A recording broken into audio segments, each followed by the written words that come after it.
ഈ വർണ്ണാന്ധത എന്നാണോ പറയേണ്ടത്, വർണ്ണവിവേചനം എന്നാണോ പറയേണ്ടത്, അല്ല അതോ ജിയോഗ്രാഫിക്കൽ ഡിവൈഡ് എന്നാണോ പറയേണ്ടത്, നോർത്ത് സൗത്ത് ഡിഫറൻസ് എന്നാണോ പറയേണ്ടത് എന്ന് നിശ്ചയമില്ല.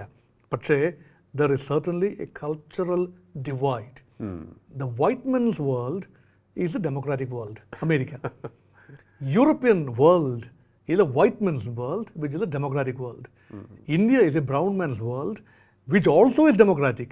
പക്ഷേ ആ സർട്ടിഫിക്കറ്റ് അത്ര റെഡിയായിട്ട് തരാൻ നമ്മുടെ ക്വാളിറ്റി ഓഫ് ഡെമോക്രസി, നമ്മുടെ ക്വാളിറ്റി ഓഫ് ഇൻസ്റ്റിറ്റ്യൂഷണലിസം ഇതെല്ലാം തന്നെ ക്വസ്റ്റ്യനബിളാണ്.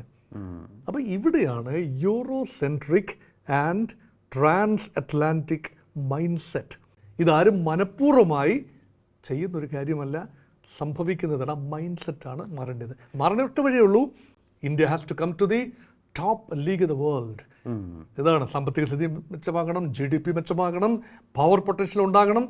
വെറുതെ അഞ്ചാമത്തെ വലിയ സമ്പദ് വ്യവസ്ഥ എന്ന് പറഞ്ഞിട്ട് കാര്യമില്ല, മൂന്നാമത്തെ വലിയ സമ്പദ് വ്യവസ്ഥയായി മാറുന്നു എന്ന് പറഞ്ഞിട്ട് മാത്രം കാര്യമില്ല. പക്ഷേ ഒരു കാര്യം വ്യക്തമാണ്, എയർപോർട്ടുകളിലൊക്കെ യാത്ര ചെയ്യുമ്പോൾ Indian passport now carries better weight and better consideration. അത് പറയാതിരിക്കാനാവില്ല.